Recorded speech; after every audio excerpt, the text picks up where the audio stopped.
They will be doing waves and principle of superposition of waves.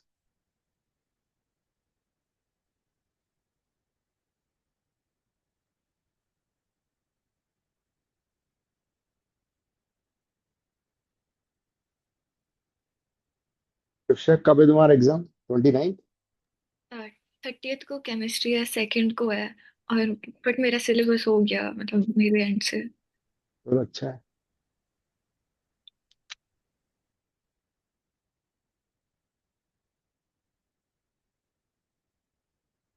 This is a progressive wave. There could be 2 mark question that what is the difference between a progressive wave and standing or stationary wave.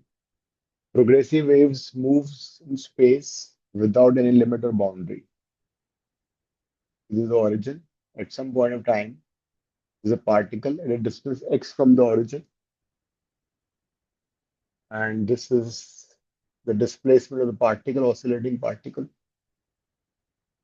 The equation of this wave is of this kind: f of x plus minus vt. If there's a plus sign, that means the wave is traveling right to left. If there's a plus sign, wave is traveling right to left. And if there's a negative sign, wave is traveling left to right.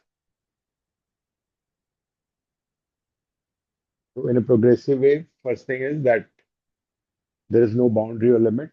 Second thing is that every particle vibrates with the same amplitude. Every particle has the same amplitude. Third thing is that there's a continuous transfer of kinetic energy and momentum. Everywhere there is conservation, there's a transfer of kinetic energy and momentum. And in our syllabus, we have those waves which are of sinusoidal in nature, like sine waves, which are of this kind, omega t minus plus minus kx type.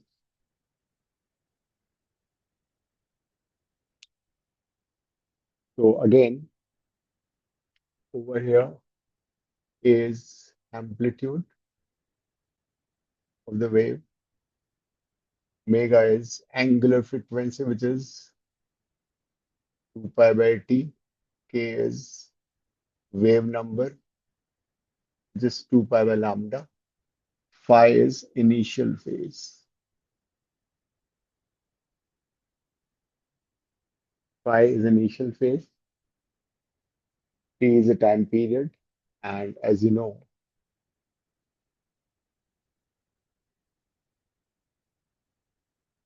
frequency of the wave is 1 by t. Here, v is the speed of the wave.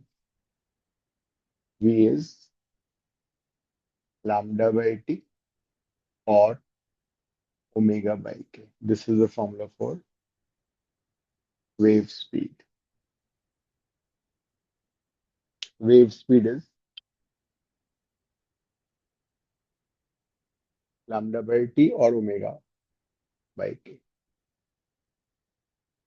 Omega was angular speed, which has unit radian per second.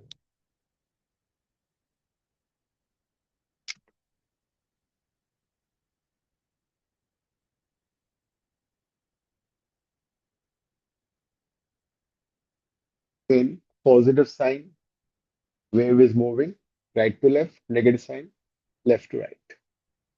Now, every particle in the wave is oscillating simple harmonically, up and down or to and fro like this about their mean position. Divya Shaurya camera on कर लो दोनों. Every particle vibrate or oscillates with simple harmonically about their mean positions. जैसे कि ये wave थोड़ा आगे जाएगी तो displacement बढ़ जाएगा, और आगे जाएगी डिस्प्लेसमेंट कम हो जाएगा, एंड लाइक दैट। ये आ जाएगी तो फिर ऐसा हो जाएगा, नीचे हो जाएगा डिस्प्लेसमेंट, मतलब सेम पोजीशन पे particle is moving up and down. If we differentiate this, keeping x constant, we get dy by dt. That will be the velocity of the particle. Particle velocity would be dv, vp versus dy by dt. और मैं इसको differentiate करूंगा तो क्या आएगा, a omega cos omega t plus minus K x plus Y. और अगर मैं इसको कन्वर्ट करूं डिस्प्लेसमेंट के फॉर्म में, it would be omega a square minus x square the root. That will be the particle velocity or the velocity of the particle.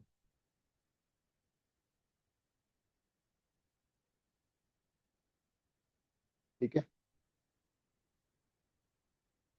and it's very similar to SHM. If x is 0, particle की velocity maximum हो जाएगी, कितनी हो जाएगी, that will be omega A, particle would have maximum velocity. If I differentiate once again, it would be dvp by dt. That would be the acceleration of the particle. The formula for acceleration would be minus a omega square sine omega T plus minus K x plus five, ये हो जाएगा.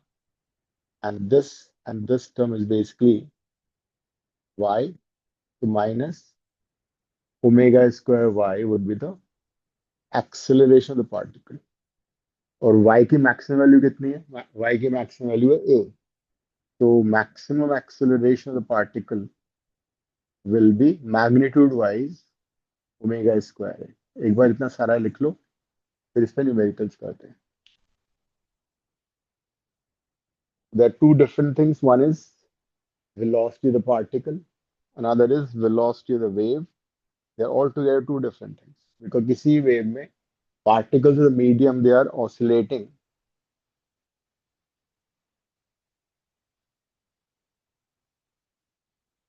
about the mean position simple harmonically. Particle वहीं पे oscillate कर रहा है, उसकी velocity और acceleration है, and this v is the wave speed. ये अलग ही v wave speed होगा.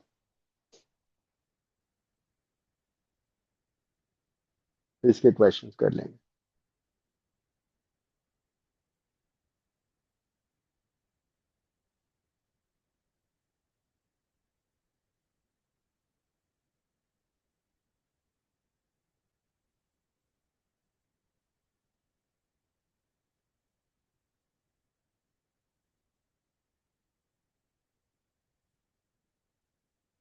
उससे केमिस्ट्री की तैयारी हुई. मैंने कल फिजिक्स खत्म किया है तो मैं आज से केमिस्ट्री पढ़ रही हूँ, और मेरा केमिस्ट्री हो चुका है एक बार तो. बढ़िया. और physics. I have done numericals मेरे से जितने हो रहे थे, and derivations I have written them down हर चैप्टर के पेपर पे. एंड देन मैं फाइनल के टाइम पे वापस डेरिवेशन करके चली जाऊंगी, because I only have 2 days.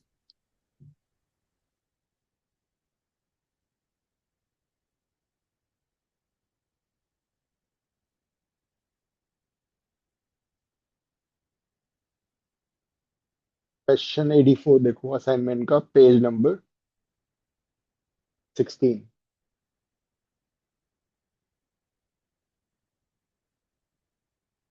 Page number 16, question 84.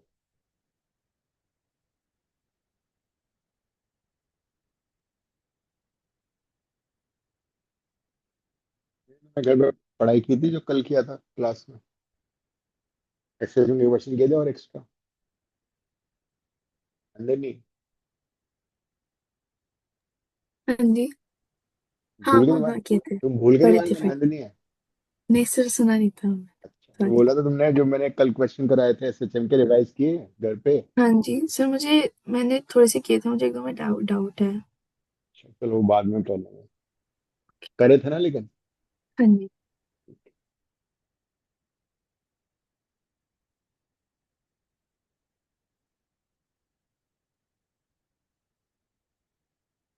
84 करो।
सवाल,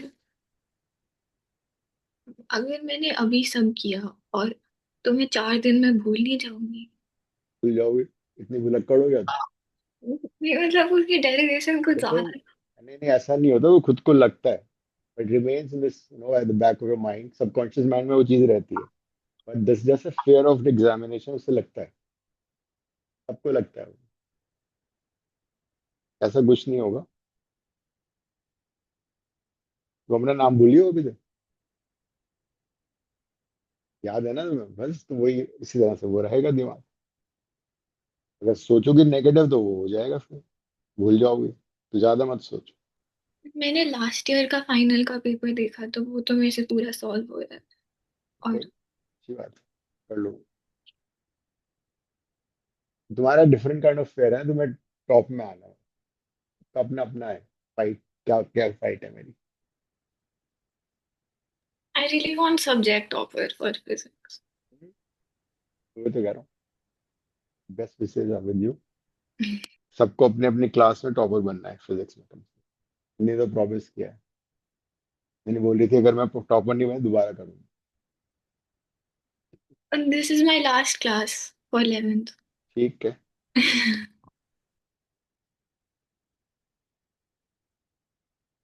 शौर्य हो गया?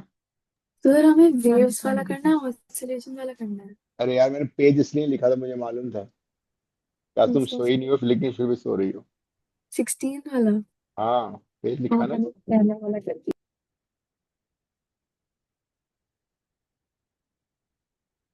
शौर्य, तुम्हारी आवाज नहीं आ रही। क्या कर रहे हो तुम? आंसर क्वेश्चन 84 कर रहा हूँ। कर रहे हो? हम्म। ठीक है।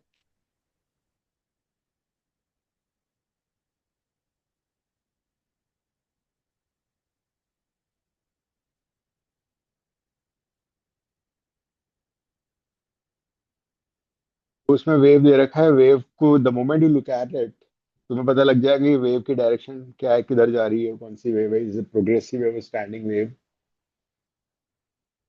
स्टैंडिंग वेव में तो क्या, तो sine and cos function multiplied होते हैं आपस में।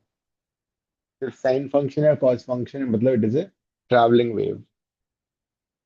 प्लस साइन इसका मतलब it is travelling from right to left. Yes, इशारों में बता दिया उसने। मेरे को पता है, मेरे को उल्टा नजर आ रहा है यहाँ से, लेफ्ट टू राइट।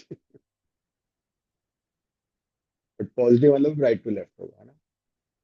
हमें स्कूल में ये वो नेगेटिव एक्स और पॉजिटिव एक्स के टर्म्स में पढ़ा रहे हाँ, थे। वैसे याद कर लो, उल्टा हो जाता है ना बेसिकली। तो ऐसे भी याद कर सकते हो, जिस डायरेक्शन को हम पॉजिटिव एक्स लेते हैं उससे उल्टा हो जाता है।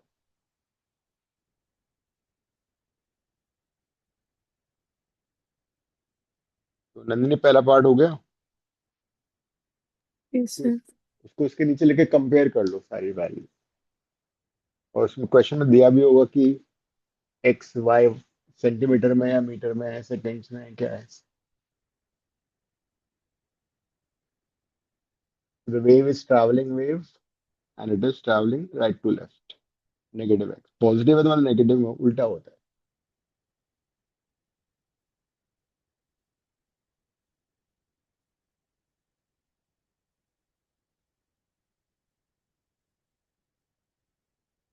इनिशियल फेज पाई बाय 4 हो जाएगा and it says x and y in centimetre मतलब एक्स हो गया ए हो गया 3 centimetre. Guys 36 radian per second k will be 0.018 per centimetre है ना centimetre inverse. Pi is pi by 4.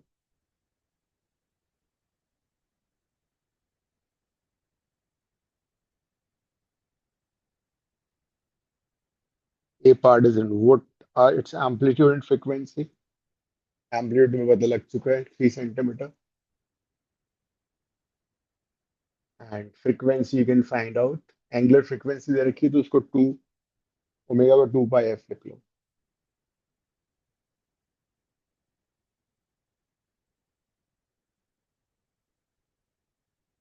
2 pi f which is 2 pi f is equal to 36.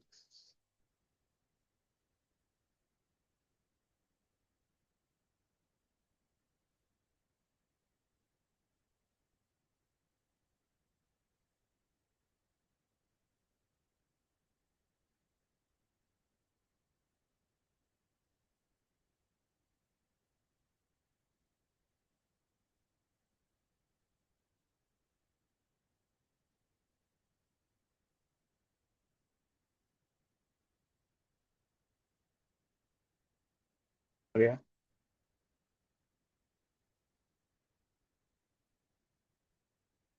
18 by pi.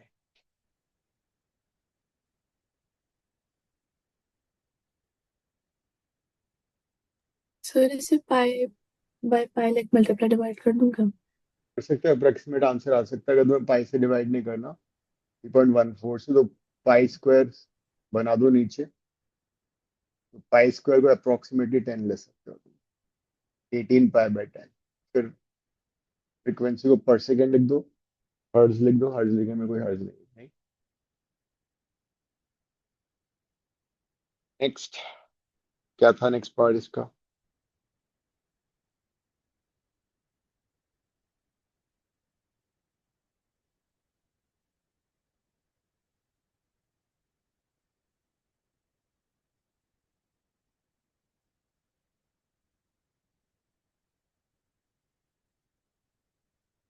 What is the initial phase वो भी हो गया eight the origin. ठीक है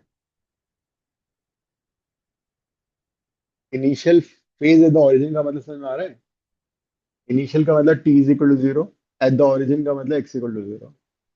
पूरी quantity कहलाती है फेज. तो जब इसमें इनिशियल पूछा है तो टी को 0 डाल दो. एट ओरिजिन पूछा तो एक्स को भी 0 डाल दो तो वो पाई बाय 4 बच जाएगा. What is the least distance between the two successive crests in the wave? You know that distance between two successive crests और trough कितना होता है. लैम्डा. लैम्डा. तो ये लैम्डा निकाल लो यहाँ से. लैम्डा के से आएगा. के कितना दे रखा है. के इज दिस मच तो 2 pi by lambda 0.018. So this will give you lambda in centimeter.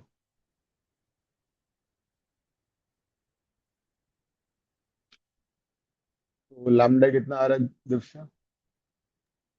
3.47 metre.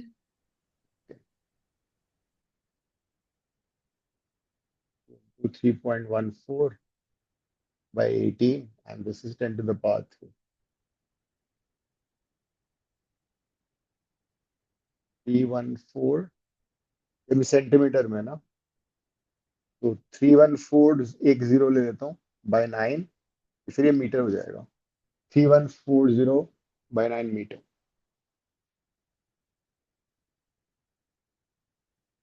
Sir 31.419 metre आ रहा है मेरा. हाँ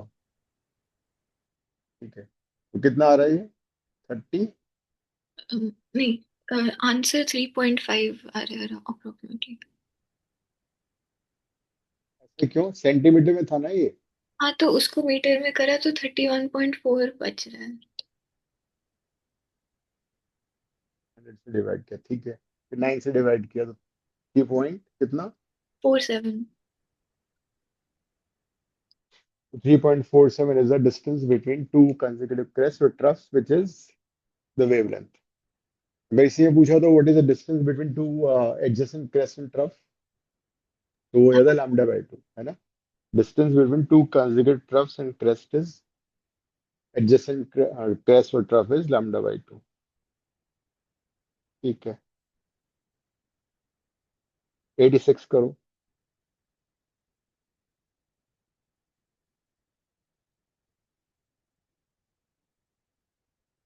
86 on the same page।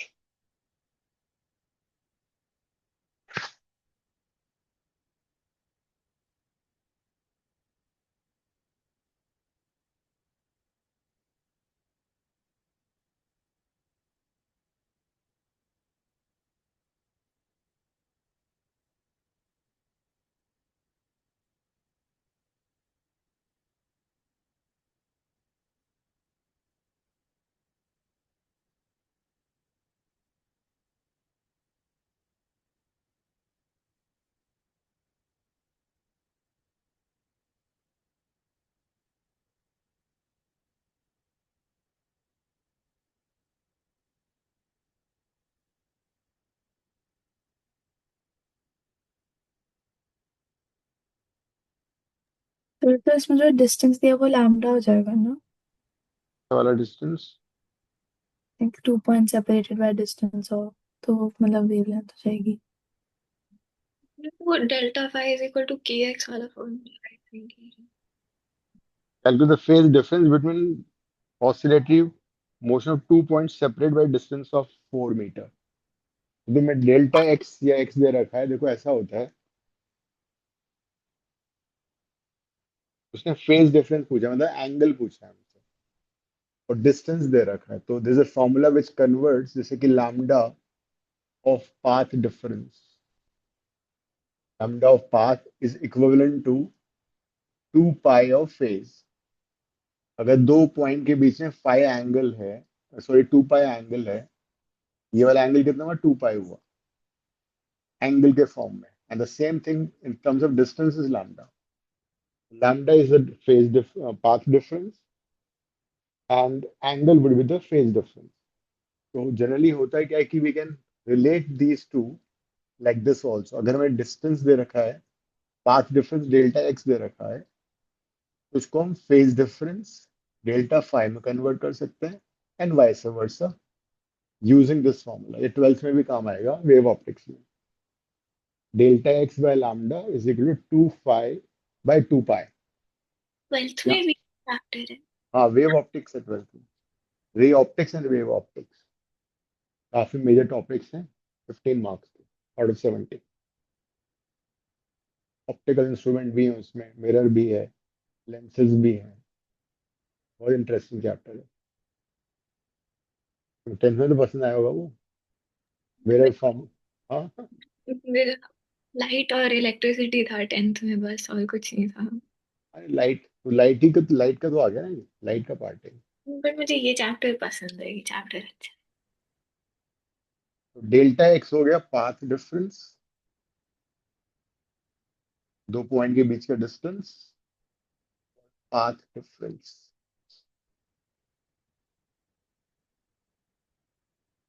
And corresponding angle will be called phase difference. अब तुम्हें क्या दे रखा है यहाँ पे? डेल्टा एक्स दे रखा है ना, डेल्टा एक्स से एक बार 4 मीटर दे रखा है, 0.5 मीटर दे रखा है, तुम निकाल लो कॉरेस्पॉन्डिंग, ठीक है। तो all you need to find is the lambda of the wave. इस वेव का लैम्डा निकालो कितना है, बट थोड़ा ध्यान रखना, इसमें साइन की जगह एक तो कॉस दे रखा है, उससे फर्क नहीं पड़ेगा, और you need to multiply 2 pi inside, 2 पाई को अंदर मल्टीप्लाई करके फिर कंपेयर करना। हमें वो फेज कांस्टेंट के लिए एक फॉर्मूला पढ़ाया था कि delta phi is equal to k x, अगर पोजीशन के रिस्पेक्ट में और टाइम में है तो ओमेगा टी। वही हो गया ना। देखो तुम फॉर्मूले को जरा गौर से देखो। देखो, दोबारा लिखता हूँ मैं इसको। डेल्टा एक्स, अगर मैं 2 पाई को इधर ले आता हूँ तो ये क्या बन गया? के बन। बस वही है ये फॉर्मूला। इसको बेसिक से डिराइव कर दिया ताकि तुम्हें याद रहेगा भैया। डेल्टा फाई इज के डेल्टा एक्स।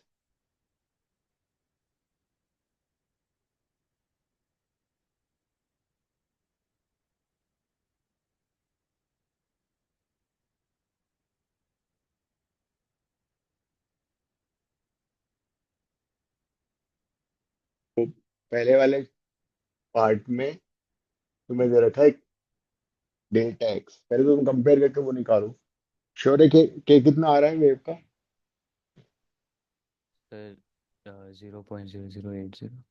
नहीं, 2 पाई भी तो है वहां पे, जरा देखो फॉर्मूले में। 2 पाई अच्छा बाहर है, उसको पहले मल्टीप्लाई करो अंदर। When you multiply 2 pi, which is outside the bracket, it will be 20 pi t minus, multiply हो जाएगा 16। 0.016 पाई एक्स, है ना, प्लस हम्म, 0.7 पाई, ये है। तो k is basically 0.016 पाई.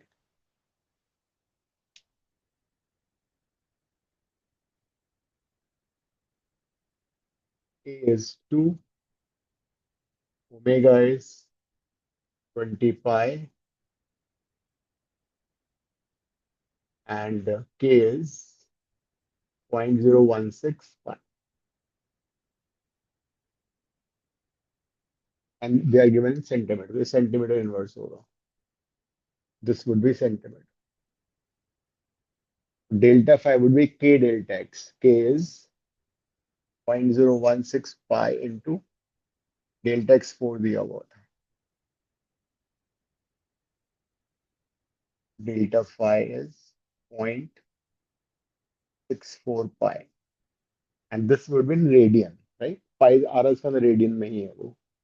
तो फर्स्ट पार्ट का आंसर है 0.64 रेडियन.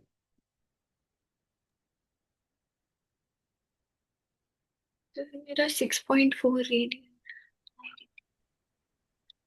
हुआ?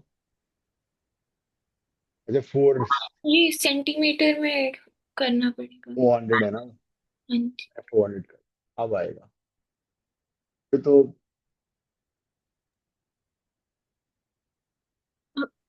1.6 इंटू 4।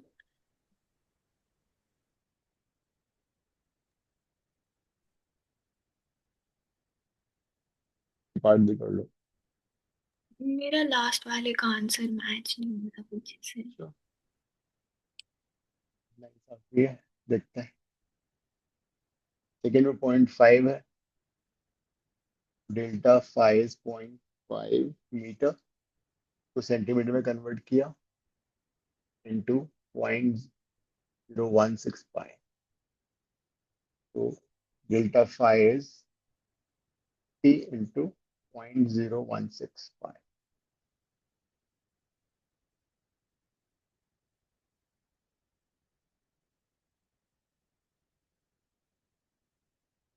कितना आ रहा है? 0.8 पाई.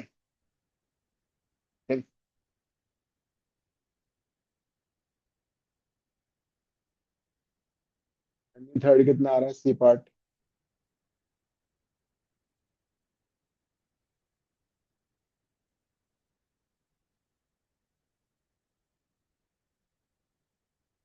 C part it is lambda by 2. तो वो तुम डायरेक्टली यहाँ से भी कर सकते हो, यूनिटरी मेथड. लैम्डा अगर पाथ डिफरेंस होता है तो फेज डिफरेंस कितना होता है? 2 पाई. तो अगर ये लैम्डा बाई 2 होगा तो ये कितना हो जाएगा? पाई. सी पार्ट का आंसर स्ट्रेट अवे पाई आ गया. देखो, lambda path difference is equivalent to 2 pi of phase difference. तो अगर ये लैम्डा बाई 2 का तो 2 पाई बाय 2 हो जाएगा। ठीक है,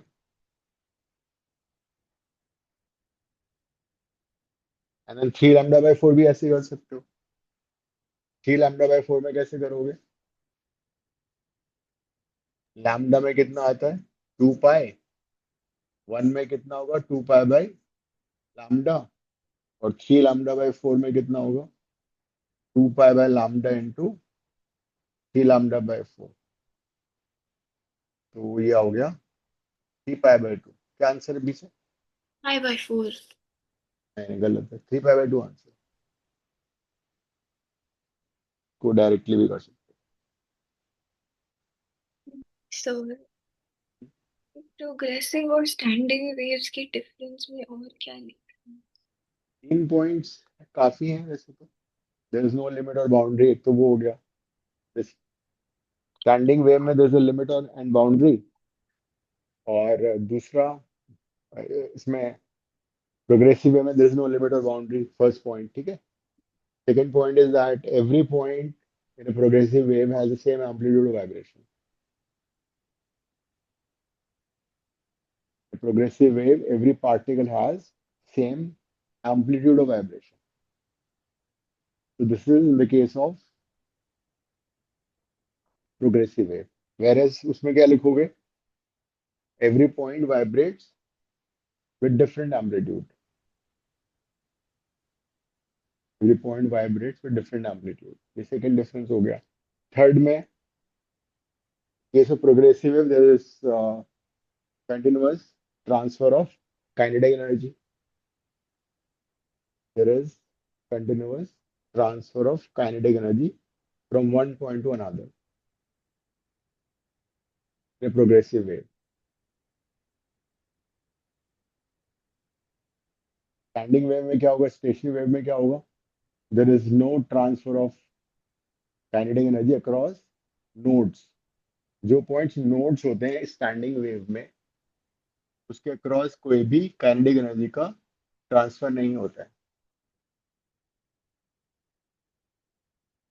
nodes are basically those point which are permanently at rest. वहां पे there is no transfer of kinetic energy. Next point तुम लिख सकते हो, there is continuous transfer of momentum from one point to another in a progressive way. There is continuous transfer of momentum from one point to another in a progressive way.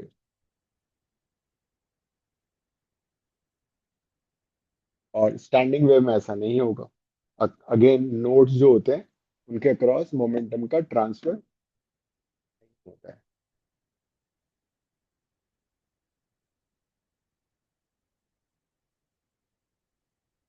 ये भी लिख सकते हो कि in standing wave there are some points which are permanently at rest called nodes.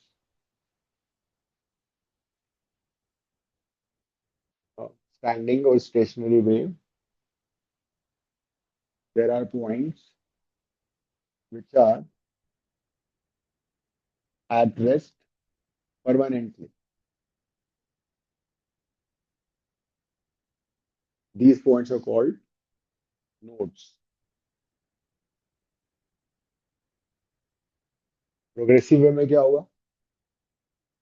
There are no such points, which are permanently at rest. There are no points which are permanently at rest. तो कितने points हो गए? 5, 4? बस बहुत है 3 mark के लिए। Physics में टू द पॉइंट ही लिखना होता है।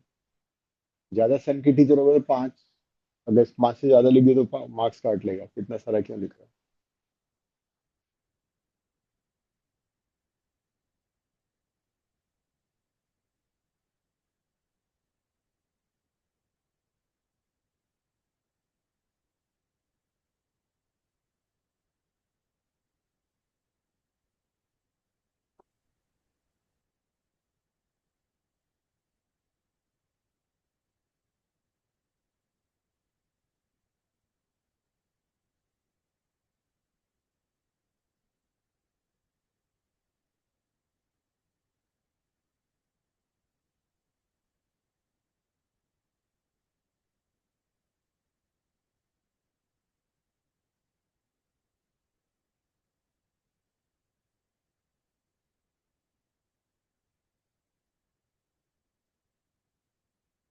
करते हैं हम।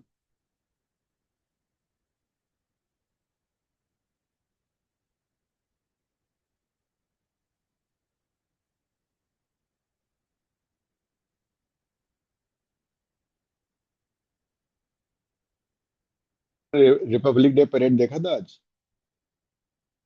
नहीं देखा होगा तुम लोग। क्या लाइक क्या टाइम, ऐसे टाइम वेस्ट कर निकाल देते? सर मैंने थोड़ा सा लाइक एंड का देखा था। देखना चाहिए ना, should be proud of your country.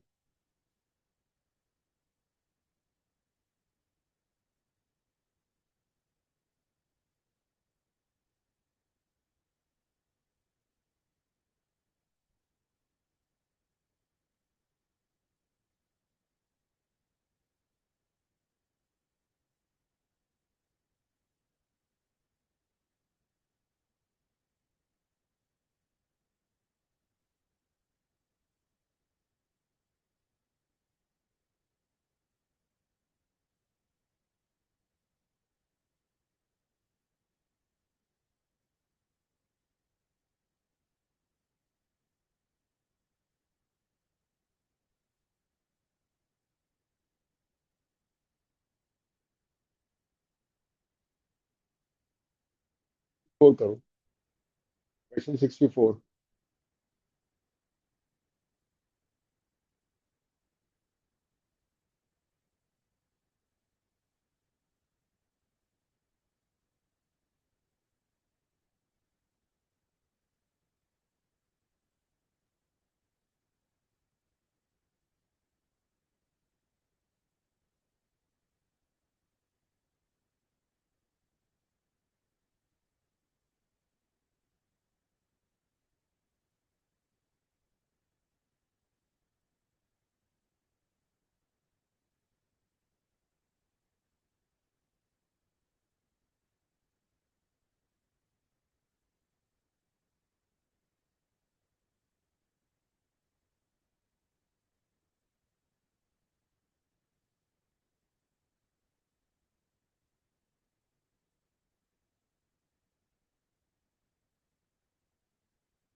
Question में जो सिंबल दिया हुआ है वो इसका नाम पता है क्या होता है?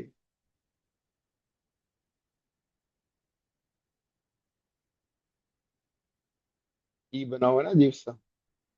Sir epsilon. एप्सिलॉन। नहीं एप्सिलन नहीं, एप्सिलन तो ये ज्यादा छोटा सा होता है। ये वाला सिंबल कौन सा होता है?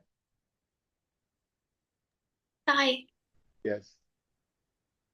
तो इसी तरह से एक ये जो उन्होंने लिखा है जीटा बोलते हैं शायद। जीटा कुछ बनाते हैं एनीवेज। अगेन इसे प्रोग्रेसिव वेव, तुम चाहो तो उसको वाई ले लो। 5 10 to the power -3 sin 500t minus 0.025x। इसे travelling wave left to right है ना, नेगेटिव साइन। कंपेयर कर लो सारे पार्ट्स निकाल लो।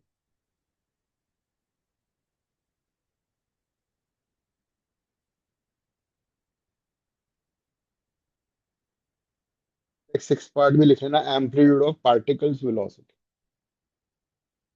Another part, amplitude of particles velocity.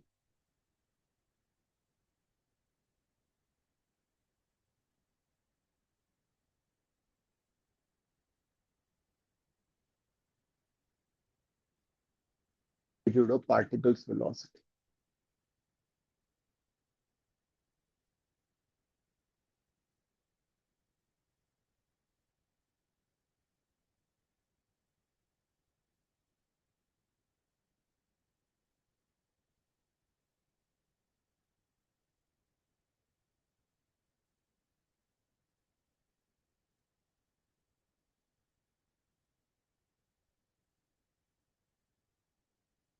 मेरे आंसर्स तो आ गए बट पीछे मैच करने के लिए कुछ नहीं है।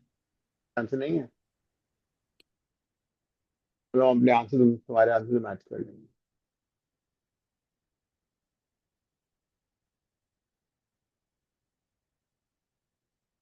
अरे हो गया। सर लास्ट वाला नहीं हो रहा। नहीं,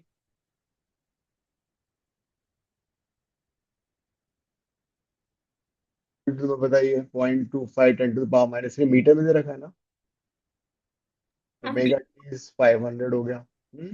सेंटीमीटर में दिया हुआ है। ओहो, सेंटीमीटर। के is 0.025 centimetre inverse. First part क्या था, एम्पलीट्यूड।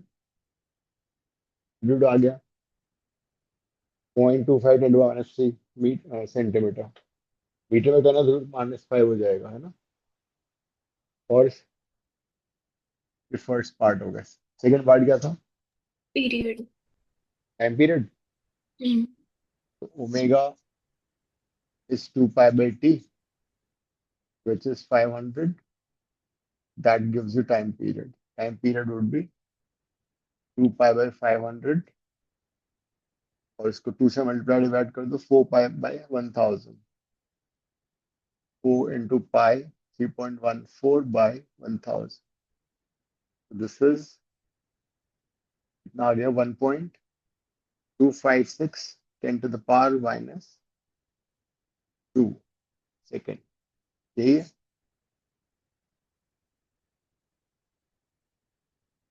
मैंने सॉल्व नहीं किया, मैंने पाई में।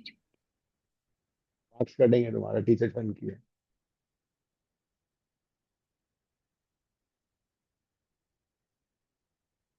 थर्ड पार्ट क्या था, वेवलेंथ। वेवलेंथ तो तुम के से निकाल लोगे, के इज 2 pi by lambda.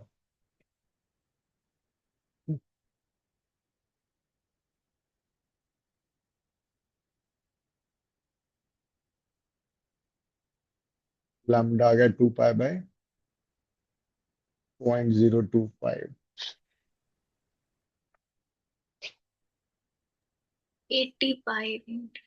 तो 4 से मल्टीप्लाई कर दो ऊपर नीचे तो जाएगा 0.1, हो जाएगा 80 पाई। 80 इंटू 3.1 सेंटीमीटर, 40 समथिंग आएगा ये।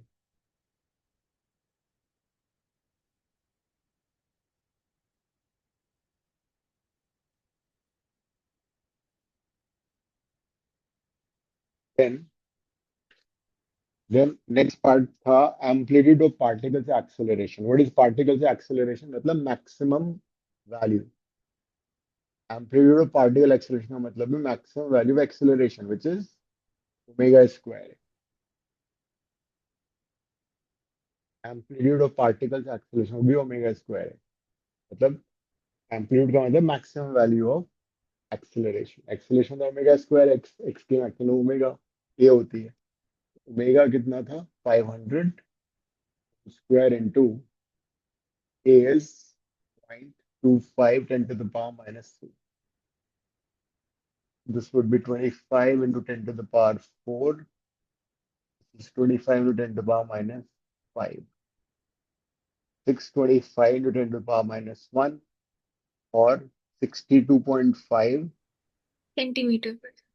मीटर, अच्छा हाँ सेंटीमीटर। नहीं, मैंने इसको मीटर में नहीं किया था, ठीक है, सेंटीमीटर में आएगा.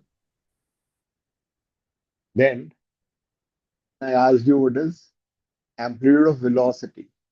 पार्टिकल्स वेलोसिटी का मतलब वीपी का maximum value, that will be omega. तो ओमेगा कितना आ रहा है? Omega is 500.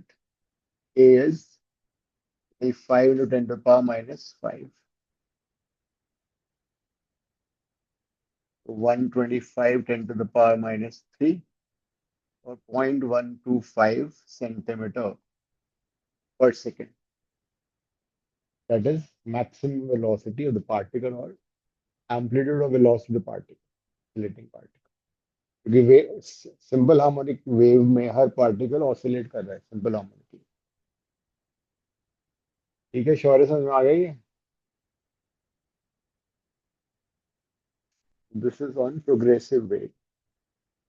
अब होता क्या है कि when a wave is getting reflected from denser surface or hard surface, क्या होगा? एक तो उसका डायरेक्शन चेंज हो जाएगा, will be reflected at the same time.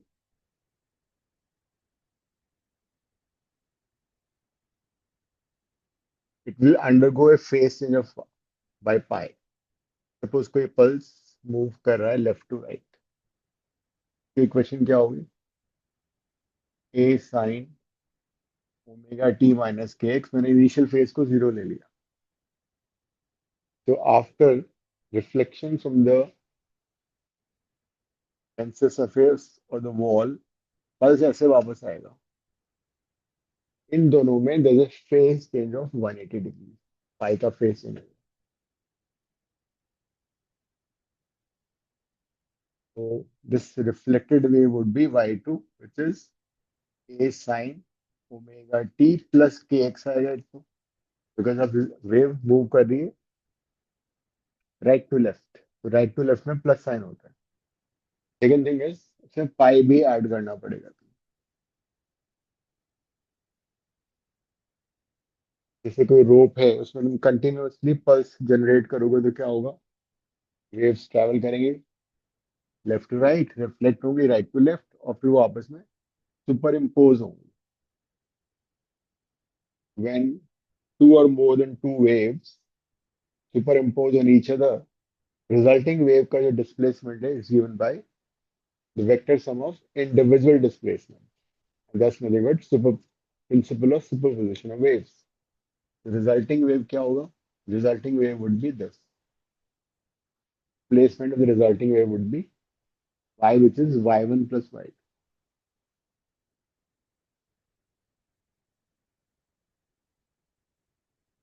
तो जो resulting wave होगी, that is nothing but standing or stationary wave.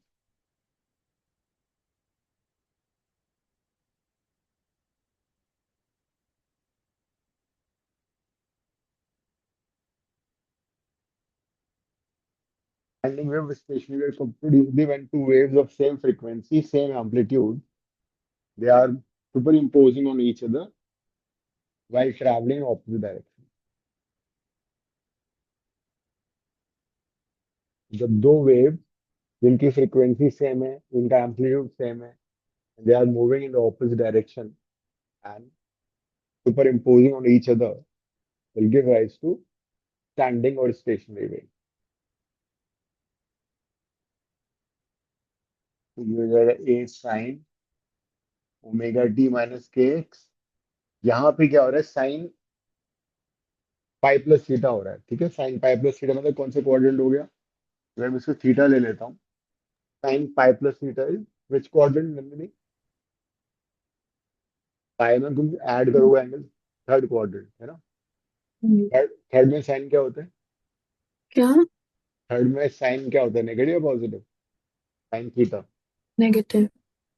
तो ये आएगा minus A omega T plus k x. A common ले लो, देन इधर you can apply sine A minus B minus sine A plus B का formula, और you can apply sine C minus sine B. This is sine A minus B minus sine A plus B.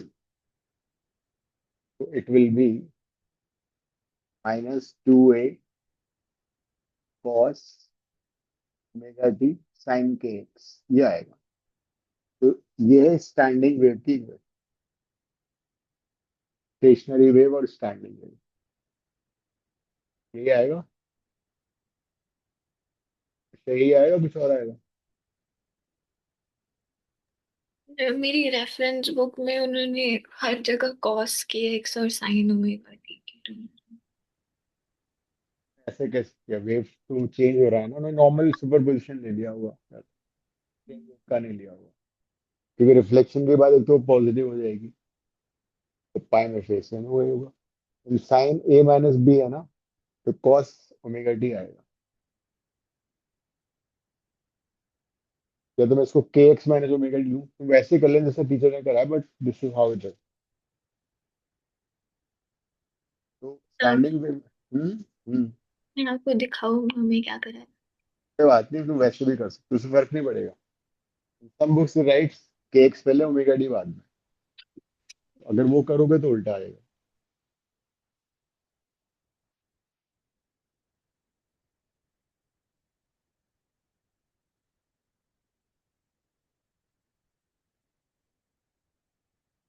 फर्क नहीं पड़ने वाला था।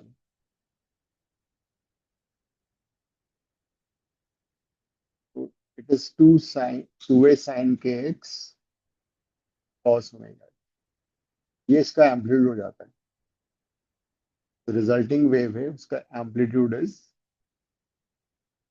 Basically say A dash, this is A dash cos omega T.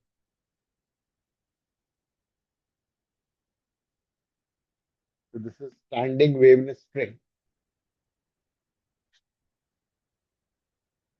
तुमने sonometer wire वाला experiment किया होगा। As you notice, amplitude जो है, it is depending on the position of the particle. Amplitude of oscillating the wave, stationary wave, is depending upon position of the particle, that is x. जब sin kx की value +-1 होगी, उस moment पे amplitude maximum हो जाएगा। और जब sin kx will be 0, amplitude 0 हो जाएगा। जहां पे एम्पलीट्यूड 0 होगा, उन पॉइंट्स को हम बोलते हैं nodes, they are represented by capital है।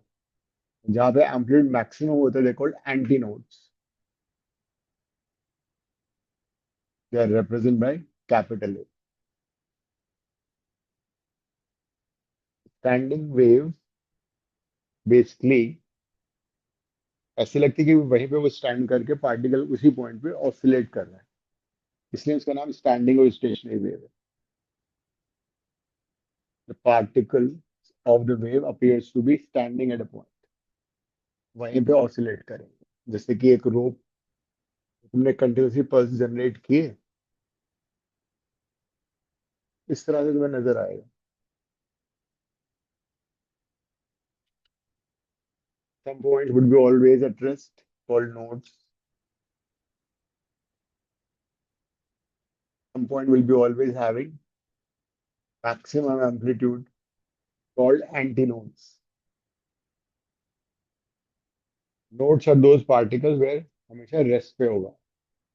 दो कंसेक्यूटिव नोड्स के बीच का डिस्टेंस λ/2, दो कंसेक्यूटिव एंटी नोड्स के बीच का डिस्टेंस भी λ/2, दो adjacent node and anti node के बीच का डिस्टेंस λ/4 है।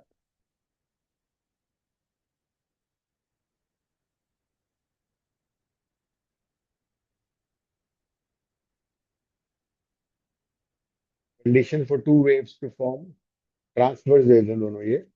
ट्रांसवर्स वेव्स अगर हैं दो, और वो स्टैंडिंग वेव या स्टेशनरी वेव प्रोड्यूस कर रहे हैं, वो तभी होगा जब उनकी फ्रीक्वेंसी सेम होगी, एम्पलीट्यूड सेम होगा, and they are travelling the opposite direction.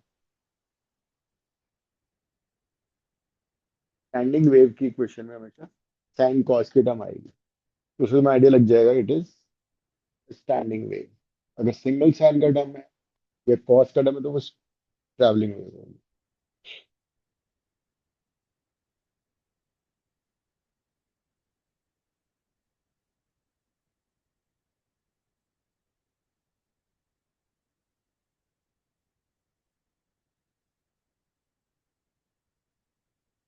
Standing wave का क्वेश्चन है तो देखो 87 है।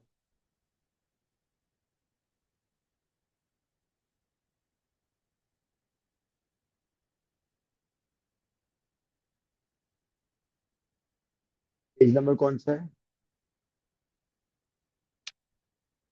16। Okay.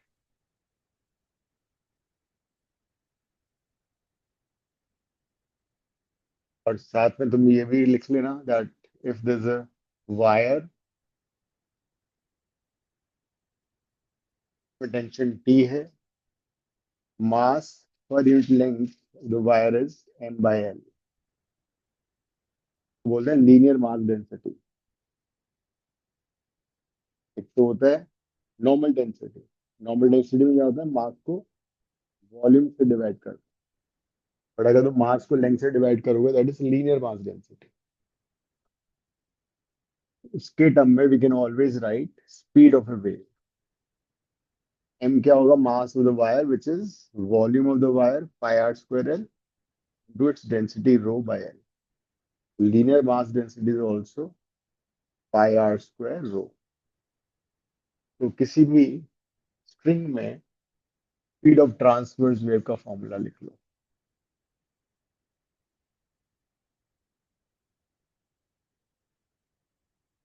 Is under root T bye M और T divide by pi are square rho. Rho is density of the wire. Guitar में कितने strings होते हैं? छह। सॉरी, छह होते हैं ना। हर वायर डिफरेंट मास डेंसिटी का होता है, बिकॉज थिकनेस अलग अलग होती है, रेडियस अलग, मटेरियल भी अलग अलग होता है। तो हर वायर की फ्रिक्वेंसी अलग आती है जब तुम उसको प्लग करते हो।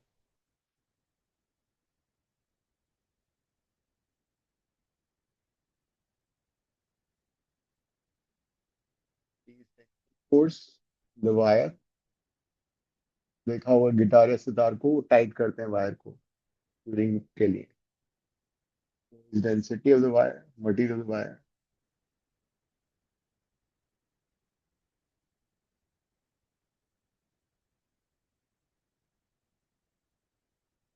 Are is the radius. हर वायर एक सिलिंड्रिकल फॉर्म में होता है ना, उसका रेडियस आर होगा। अब क्वेश्चन कर लो ये वाला। And then इस चैप्टर का इतना वेटेज था, कल मेरे को याद नहीं आ रहा, 5 या 7 मार्क का था ना किस ये चीज का? वेव का, हमारे एग्जाम में।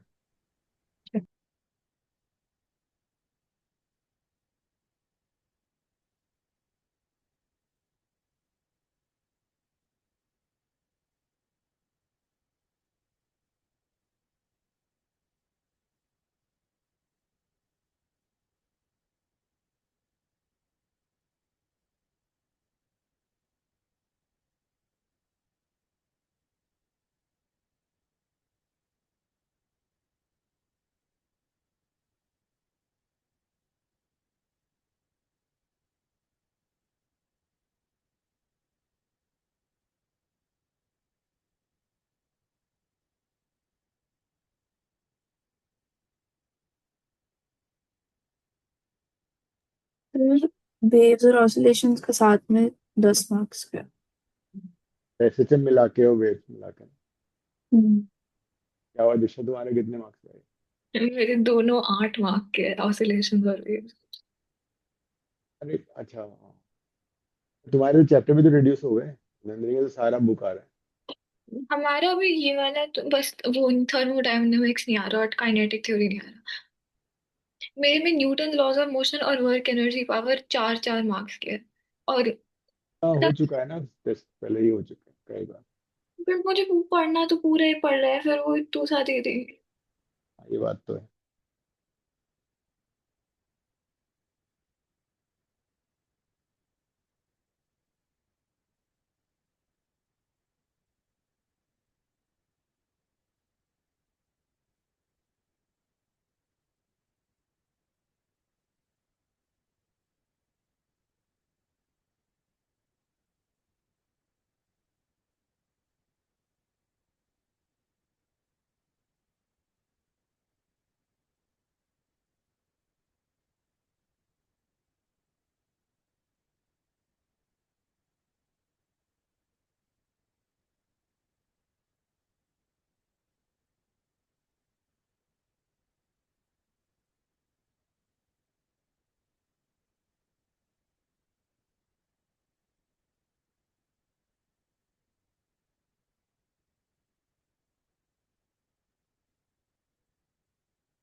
गया।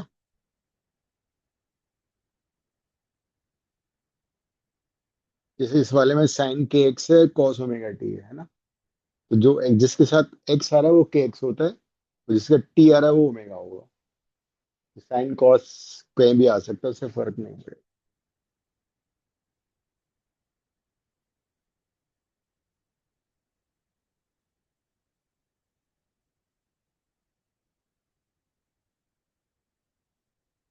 इक्वेशन को you can compare with this y is equal to 2a sin kx into cos omega t। इससे कंपेयर कर लो।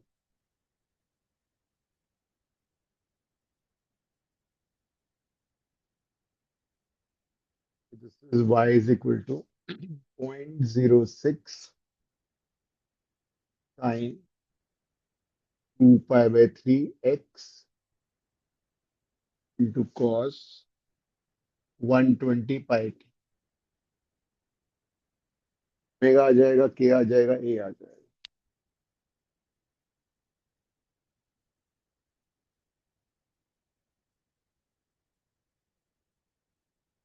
Also been given length of the string, which is how much? 1.5 meter, and mass capital M दे रखा है string का 3 into 10 to the power minus 3 kg।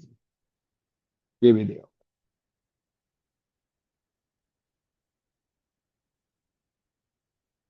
तो देख के पता लग रहा है इसे स्टैंडिंग वेव।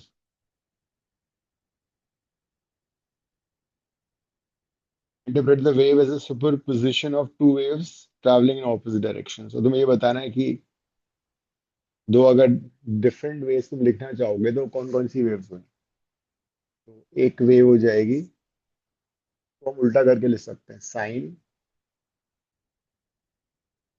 के एक्स पहले आ रहा है ना, तो के एक्स माइनस ओमेगा टी एक वेव ले लो। दूसरी वेव ले लो साइन के एक्स प्लस ओमेगा टी। इन दोनों को अगर ऐड करोगे तो इसी फॉर्म में आंसर आता है।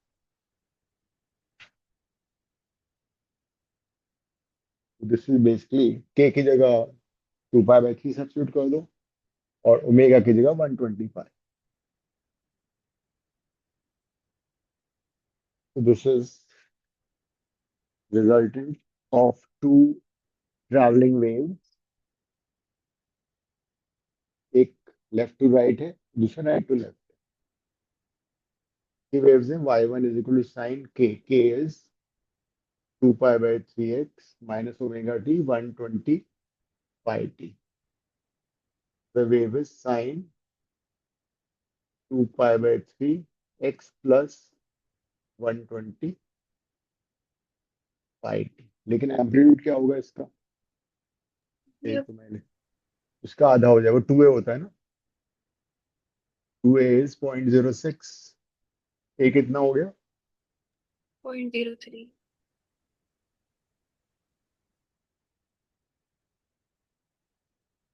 ये दो इंडिविजुअल वेव्स हैं which are moving in opposite direction, super imposing.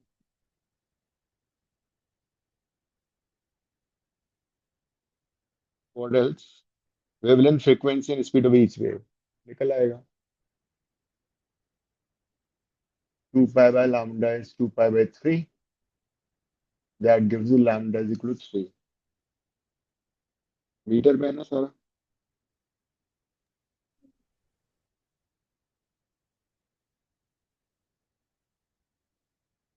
2 pi f is how much, 120 पाई, that gives you f equal to 60 hertz।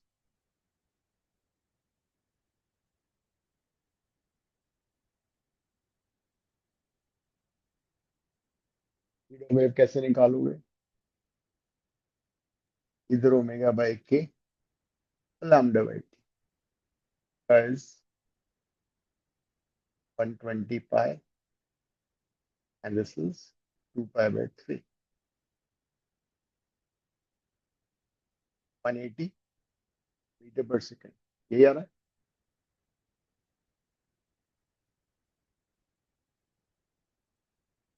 The next is determine the tension restraint।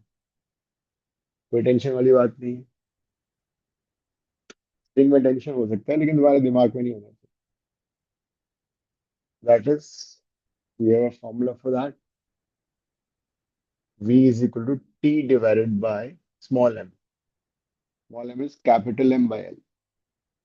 Capital M दिया हुआ, L दिया हुआ, कर लो। We is, ये हमने already निकाला हुआ है ना, तो स्क्वायर कर दो या तो।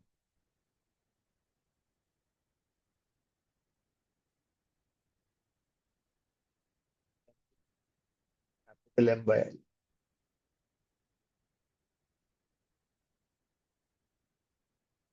कितना है? 3 × 10⁻³ लेंथ ऑलरेडी मीटर में।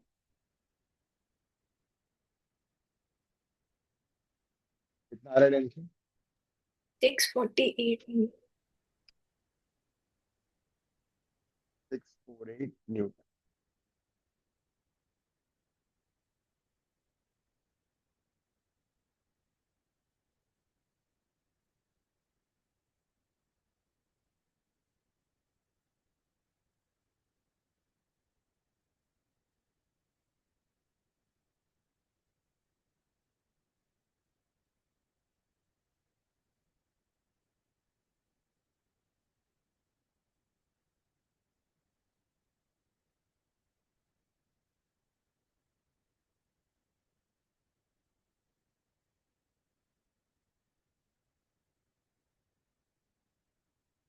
नाइन करो।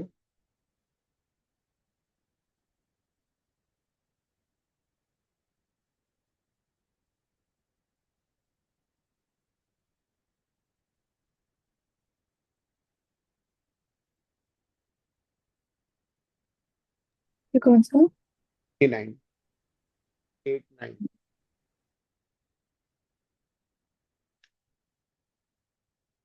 89।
अगर वो लोग दो ट्रैवलिंग वेव्स देते हैं तो क्या हम उसको एक ट्रैवलिंग वेव मानेंगे?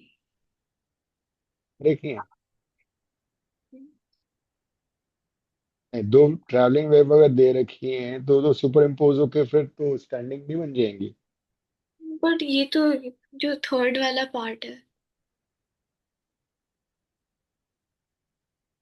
साइन और कॉस है ना। हाँ, उसको हम कन्वर्ट कर सकते हैं ना सिंगल वेव में। Can convert. बट एम्पलीट्यूड तो अलग अलग है। का एक तरीका होता है। पहले दो हो गए सभी के। चौरे कर लिया। ओ, हाँ जी सर। वस्तु आ गया ना नंदिनी। भाई, यस। ये तो स्टैंडिंग है।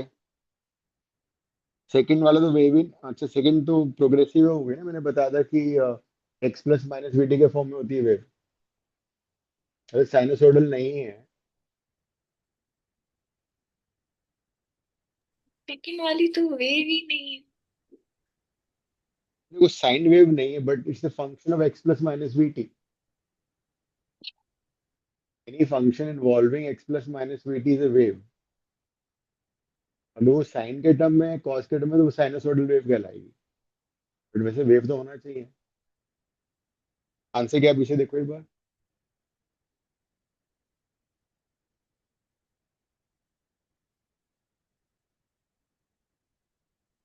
क्या है? वेव नहीं है। वेव नहीं है क्योंकि इसमें रूट आ रहा है इसलिए। ठीक है।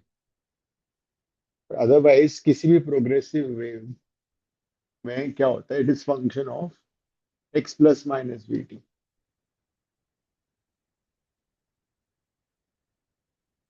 मे बी बिकॉज ऑफ रूट। अब सी पार्ट में तुम्हें क्या करना है वो देखो। सी पार्ट में we have 3 sin 5x - 0.5t को मैं कुछ और लेता हूँ for a moment.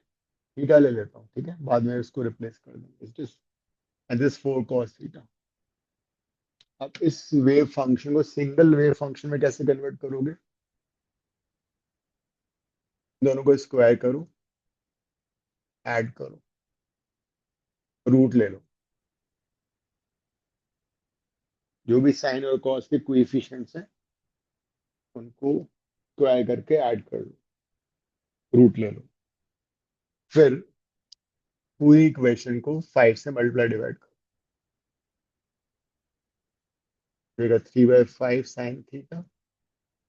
This is 4/5 cos theta. मैं 3/5 को लिख रहा हूँ cos 5,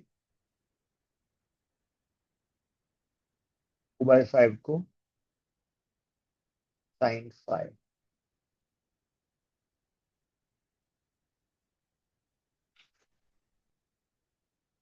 ऐसा क्यों? cos 5 लिखा मैंने 3/5। This is 3, this is 4, this is 5 and this angle is 5।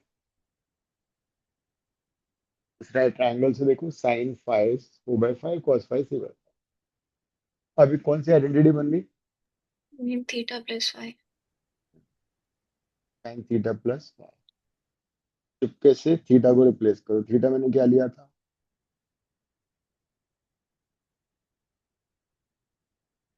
Theta was 5x -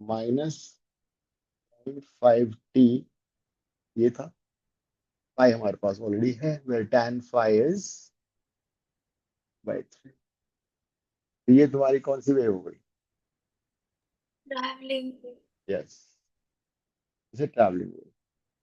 लेकिन यहाँ पे क्या हुआ, दोनों का ना एम्पलीट्यूड डिफरेंट था, इसीलिए वो सिंगल ट्रैवलिंग वेव में कन्वर्ट हो गया इस तरह। And one more point, they were both travelling in the same direction also. दोनों वेव तुम देखोगे, दोनों सेम डायरेक्शन में ट्रैवल कर रहे थे। स्टैंडिंग वेव तो प्रोड्यूस ही कब तब होती है जब दोनों वेव ऑपोजिट डायरेक्शन में ट्रैवल करें। तो अगर दूसरा वेव होता cos 5x + 0.5t तो फिर उसमें हम कन्वर्ट नहीं कर पाते।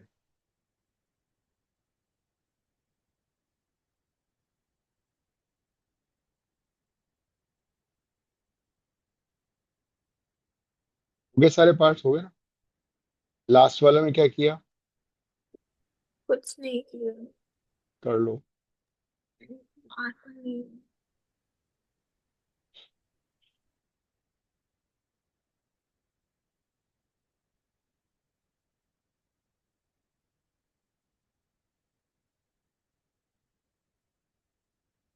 और ये तो दो इंडिविजुअल स्टैंडिंग वेव्स हैं। साइन एक्स साइन टी भी स्टैंडिंग वेव है, स्टेशनरी वेव है। cos 2x and sin 2t भी स्टेशनरी वेव है। So basically, it is combination of two stationary waves, or you can say superposition of two stationary wave, दो standing waves super impose हो गए। Super position के लिए सिर्फ direction same थी। नहीं, सुपरपोजिशन कुछ भी हो सकता है।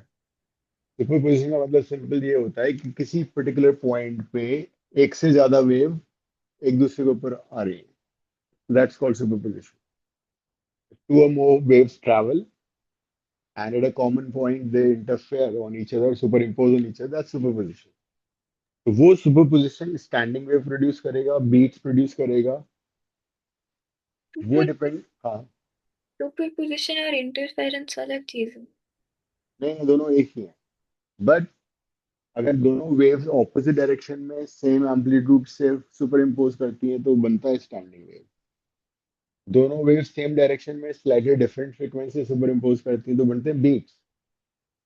ये हमें लार्ज और लाउड और कम साउंड सुनाई देती है एट रेगुलर इंटरवल। तो डिपेंड करता है किस तरह से वो सुपर इम्पोज कर रहा है। बट सुपर इम्पोजिशन का मतलब है कि they are interfering in each others path. एक वेव है, कोई सी वेव हो, साउंड वेव हो सकती है, लाइट वेव हो सकती है, दैट्स सुपरपोजिशन। और प्रिंसिपल भी सबका सेम है, that the resulting wave will be given by the sum vector sum of the indivisible waves।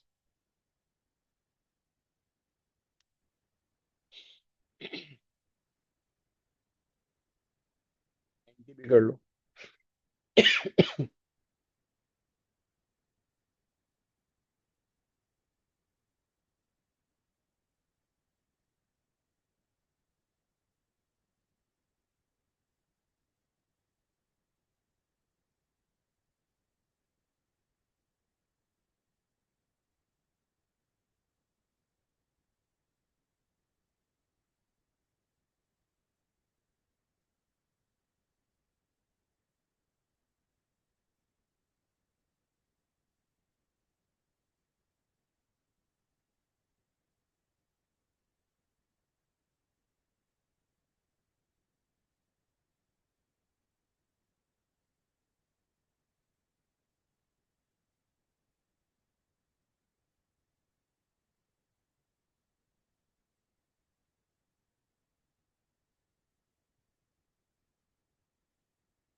Wire में फ्रीक्वेंसी का फॉर्मूला होता है F is equal to n v by two L, n by two L under root T by N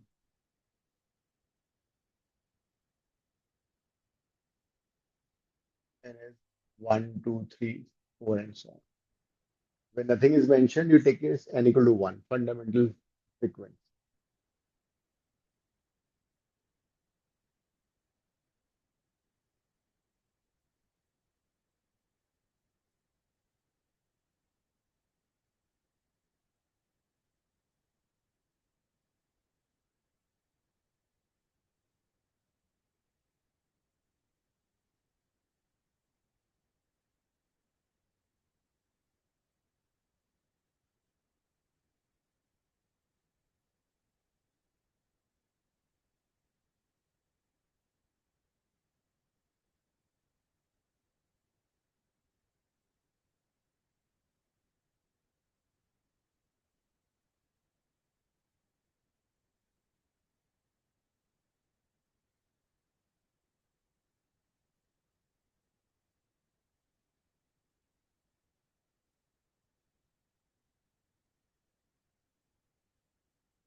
इनको मैं one लूँ फिर से। हाँ, इनको 1 ले लो। तो फंडामेंटल दे रखा है ना इसने, फंडामेंटल फ्रीक्वेंसी का n इक्वल टू 1 हो जाएगा।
मास और लीनियर मास डेंसिटी दे रखा है, उससे तुम्हारी लेंथ ऑफ द वायर भी निकल आएगी।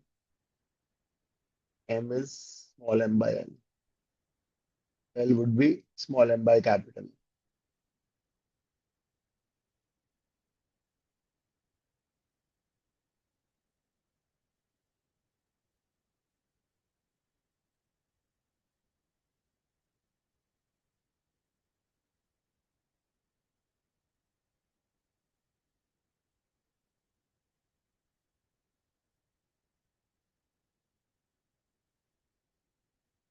मीटर में आएगा तो उसको तुम सेंटीमीटर में कन्वर्ट कर लो, तो आप मीटर में भी छोड़ सकते हो। 4 / 3.5 मीटर, है ना? ये आगे मेरे लेंथ। हाँ, आपका 8/7 आ रहा है, मेरा 7/8 आ रहा है। क्या एल? हाँ, मैंने आई थिंक उल्टा डिवाइड कर दिया। एम, मैंने उल्टा लिख दिया है। Small m is capital M by L, हो जाएगा capital M by small.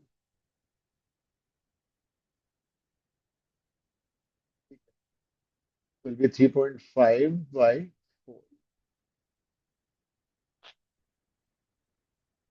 7/8 metre, है ना?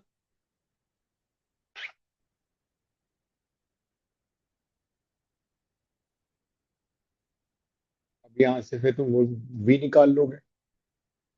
फ्रीक्वेंसी तुम्हें दे रखी है, फ्रीक्वेंसी कितनी है? 45।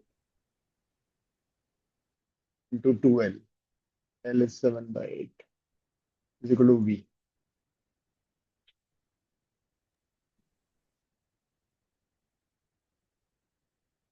v is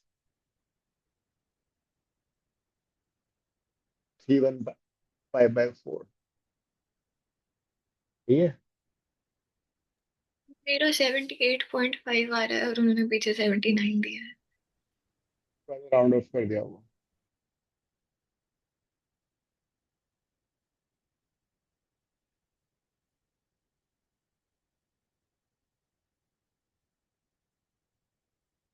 डिफाइव हुआ ना ये? हाँ, तो अप्रोक्सीमेटली।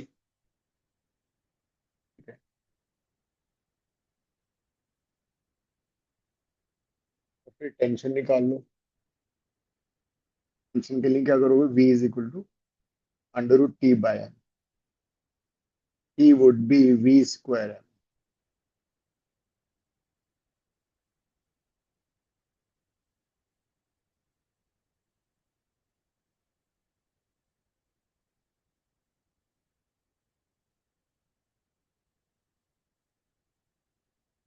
Kelvin Newton।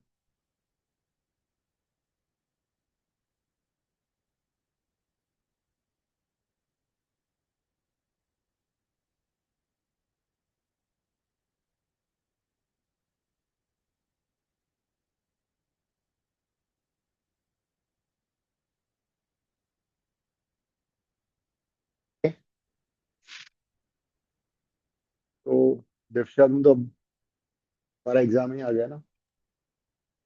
ठीक है, all the very best. Thank hmm, you.